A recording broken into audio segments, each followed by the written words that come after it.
Hola geeks, bienvenidos a una nueva cápsula. Hoy aprenderemos sobre seres mitológicos, a menudo malvados, que deambulan por el mundo de la noche. Los vampiros, descritos en leyendas populares como criaturas con colmillos que se alimentan de humanos, generalmente consumiendo su sangre, han aparecido en el folclore y la ficción de varias culturas durante cientos de años. Son uno de los monstruos clásicos más conocidos. La mayoría de la gente asocia a los vampiros con el conde Pátula. Bueno, ese no, pero sí, al pensar en vampiros es inevitable pensar en el conde Drácula, el legendario personaje de la novela de Bram Stoker de 1897. Pero la historia de vampiros comienza mucho antes que eso. Existe una larga historia de cadáveres andantes y necrófagos chupadores de sangre en los mitos y el folclore. Y en el mito de los vampiros es fundamental el consumo de un sustento, la vitae, pudiendo ser esta sangre humana u otra esencia como fluidos corporales o energía psíquica. En la mayoría de las representaciones los vampiros son no muertos, es decir, que de alguna manera han sido revividos de la muerte. Pero a diferencia de los zombies, de los cuales ya hablamos en un anterior video, que por si no lo viste te dejo el enlace en la descripción, los vampiros no tienen el cerebro reseteado. Ellos conservan la conciencia y la memoria, vínculos que aún los unen con su humanidad. Entre sus características comunes podemos mencionar que son incapaces de tolerar la luz solar, por lo que estas criaturas son de piel pálida, y su apariencia varía de grotesca a sobrenaturalmente hermosa según la historia. Otra característica física que se cita con frecuencia es su incapacidad para producir reflejo o sombra, lo que a menudo se traduce en la incapacidad para ser fotografiado o grabado en película. Los vampiros cazan de noche porque la luz solar los daña y debilita sus poderes, y algunos pueden convertirse en animales como murciélagos y otros. Además que poseen fuerza sobrehumana y a menudo tienen un efecto hipnótico y sensual en sus víctimas. Como lo mencionaba antes, el vampiro más famoso es Drácula de Bram Stoker, aunque si buscas un Drácula real e histórico, podríamos mencionar al príncipe rumano Vlad Dracul, de Transilvania del siglo XV. También conocido como el Empalador, de quien se dice que Stoker modeló algunos aspectos para su novela. Algunos historiadores lo describen como un gobernante justo, aunque brutalmente cruel, que luchó hábilmente contra el Imperio Otomano. Se ganó el apodo por su forma favorita de matar a sus enemigos empalándolos en estacas de madera. Según la leyenda, Vlad Dracul disfrutaba cenando en medio de sus víctimas, sopando su pancito en sangre. También tenemos a la condesa Elizabeth Bathory, de quien se cree que mató a docenas de mujeres durante los siglos XVI y XVII. Se dice que las asesinaba para bañarse en su sangre y, según cuentan, posiblemente para beber de ellas, con el fin de preservar su propia juventud y vitalidad. Se desconoce si estos cuentos sangrientos son ciertos realmente. Un dato interesante es que según Elizabeth Miller, profesora de la Universidad de Newfoundland y experta en Drácula, Stoker no basó la vida del conde Drácula en Vlad Tepes. No obstante, las similitudes entre las dos figuras son bastante interesantes. La superstición y creencia en los vampiros prosperó en la Edad Media. La Edad Media, cómo no. Especialmente cuando la plaga diezmó pueblos enteros. La enfermedad dejaba a menudo heridas sangrantes en la boca de sus víctimas, lo que para los no educados seguro era un signo de vampirismo. No era raro que alguien con una enfermedad física o emocional desconocida fuera etiquetado como vampiro, vástagos o porfirio. En el mundo de World of Darkness, que veremos más adelante, nos ha mostrado que un vampiro más conocido como vástago o cainita por esos lados, a veces siente la necesidad de dejar un linaje. Según creencias populares, una persona puede convertirse en vampiro de varias formas, siendo la más común el ser mordido por un vampiro. Otros métodos incluyen brujería, suicidio, contagio o hacer que un gato salte encima del cadáver de una persona. Algunas personas creían que los bebés que nacían con dientes o entre Navidad y Reyes estaban predispuestos a convertirse en vampiros. Los vampiros generalmente no mueren de enfermedades u otras aflicciones comunes humanas. Y aparte de no morir así nomás, se dice que tienen capacidades regenerativas más rápidas de lo normal, pero aún así existen varios métodos para su destrucción. A menudo se representa a los vampiros repelidos por ajo, el agua corriente o implementos cristianos como crucifijos y agua bendita, aunque los más populares y efectivos, según dicen, incluyen una estaca en el corazón, decapitamiento, el fuego o la exposición a la luz solar. Aunque esto último bien podría justificarse con que muchos investigadores han señalado que la porfiria, un trastorno de la sangre, puede causar ampollas graves en la piel expuesta a la luz solar. Algunos síntomas pueden aliviarse temporalmente ingiriendo sangre, por lo que esto puede estar relacionado a las leyendas de los vampiros. Hay muchas variaciones de vampiros en todo el mundo. Matthew Beresford, autor de From Demons to Dracula, The Creation of the Modern Vampire Myth, señala que hay bases claras para el vampiro en el mundo antiguo, y es imposible probar cuándo surgió el mito. Hay sugerencias de que el vampiro nació de la hechicería en el antiguo Egipto, un demonio convocado a este mundo desde algún otro. Las criaturas con características vampíricas también han aparecido en la antigua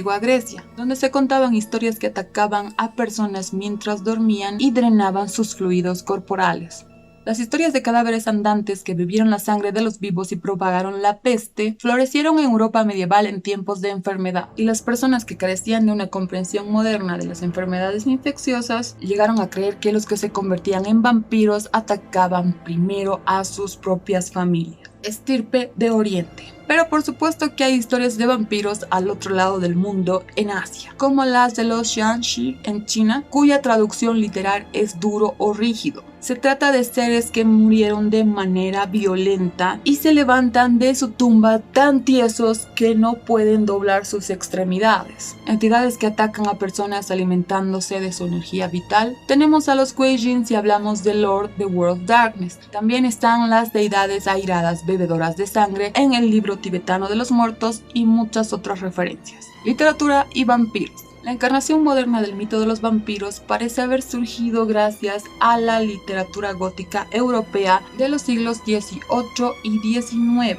aproximadamente en la época en que la histeria vampírica alcanzaba su punto máximo en Europa. Figuras vampíricas aparecieron en la poesía del siglo XVIII, como Der Vampir, que trata sobre un narrador aparentemente vampírico que seduce a una doncella inocente. Los poemas de vampiros comenzaron a aparecer en inglés a partir del siglo XIX, como The Vampire de John Stagg y The Yaur de Lord Byron. Se cree que la primera historia de vampiros en prosa publicada en inglés es The Vampire de John Polidori en 1819, que es sobre un aristócrata llamado Lord Ruthven que seduce a mujeres jóvenes solo para drenarles su sangre y desaparecer. Las historias importantes de vampiros posteriores incluyen The Feast of Blood y The Mysterious Stranger, que se citan como posibles influencias tempranas para la novela de Bram Stoker en 1897. También podemos citar a The Dead Lover y Camarilla, que estableció la figura de la femme fatale vampiro. Ya se veía al vampiro tomando popularidad en el ambiente social humano, gracias a la literatura, y esto se consolidaría más adelante con el sinfín de películas y videojuegos que darían para hacer cápsulas independientes. Vampiros menos medievales. En el siglo XX, los vampiros comenzaron a dejar de ser representados como criaturas predominantemente animales y en cambio mostraron una gama más amplia de características humanas. Una popular telenovela de televisión estadounidense, Dark Shadows, en 1966, presentó a un vampiro enamorado, Barnabas Collins. En 1975, The Dracula Tape nos presenta un recuento de la historia de Bram Stoker desde el punto de vista del villano incomprendido. La ficción de vampiros entró en una nueva era, y gran aporte para ello fue Anne Rice y su saga de novelas. En entrevista con El Vampiro en 1976, presentó al mundo a los vampiros como seres melancólicos, con autodesprecio por su condición y que podían llegar a tener conflictos entre ellos al igual que los humanos. Si bien los vampiros de Rice eran más vulnerables emocionalmente que los vampiros de antaño, estos eran menos vulnerables físicamente, siendo afectados solamente por la luz del día, el fuego y la muerte del primero en su especie, además de poseer una belleza, velocidad y sentidos sobrehumanos. El vampiro como héroe romántico incomprendido cobró fuerza a finales del siglo XX, particularmente en los Estados Unidos. En 1978, la saga de libros del Conde Saint-Germain nos presenta el personaje principal es un vampiro cuyo mordisco es una experiencia erótica. En muchos cuentos los vampiros se caracterizan por ser promiscuos y su apetito por la sangre humana es paralelo a su apetito sexual. En 1991 se publicó Obsession, una de las primeras novelas de vampiros que se catalogó como romance en lugar de ciencia ficción, fantasía u horror. Para fines de los 90 y principios de los 2000 llega La Casa Vampiros Adolescente, una serie de televisión en la cual la protagonista tiene un amorío con un vampiro. Los romances de vampiros también aparecieron en la serie de televisión True Blood, basada a su vez en una serie de libros. A estas alturas ya estamos lejos del pavor que representaba encontrarse con una de estas criaturas. A principios del siglo XXI hubo un desbordamiento en la producción de obras de romance vampírico para adolescentes, con libros como la serie Vampire Diaries y las novelas de Crepúsculo, que pese a muchas quejas de los puristas, se convirtió en una sensación cultural, asegurando una tendencia de vampiros en los años venideros.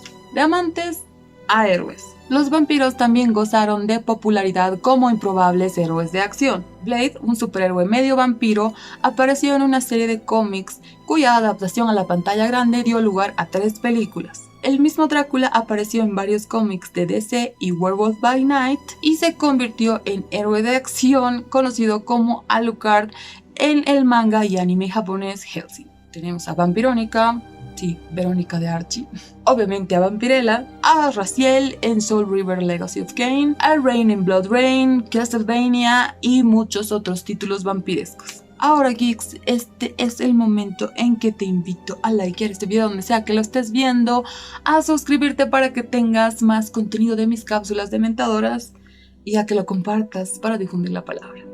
Y obviamente no podía faltar el juego de rol. Vampire the Masquerade, publicado por primera vez en 1991, fue el primer juego de Mundo de las Tinieblas clásico y el primer sistema narrativo en ser publicado por la compañía White Wolf, diferenciándose de otros juegos de la época porque este escenario no estaba enfocado en el heroísmo y el trabajo en equipo.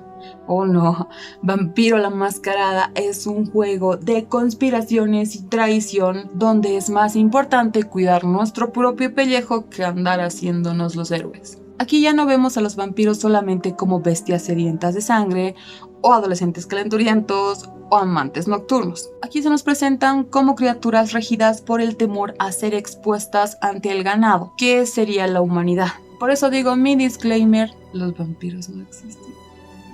En este canon, desde la Inquisición, la mayoría de los vampiros han subsistido bajo la mascarada, una campaña forzada para ocultar la existencia de los vástagos ante la percepción humana. Vampiro la Mascarada es un juego de horror personal donde los personajes son forzados a la toma de decisiones en un constante dilema moral entre su necesidad de subsistir y los medios horrendos por los cuales deben hacerlo. El juego aportó al léxico vampírico con un glosario de palabras entre las que destacan Sir para referirse al progenitor, abrazo como el acto de crear un nuevo vampiro y vástago o cainita para referirse a la criatura en sí, entre muchas otras más. Vampiro la Mascarada nos mostró historias con base pero abiertas a la interpretación. También permitió a los jugadores crear distintos escenarios, opciones de aventura y enfrentarse o cooperar con facciones de vampiro que están en una constante guerra unas contra otras. La historia tuvo tan buena aceptación que se tradujo a videojuego el 2004, el ahora considerado clásico Vampire the Masquerade Bloodlines, cuya secuela espero ansiosa para el 2023. Ojalá que no lo cancelen más que eso.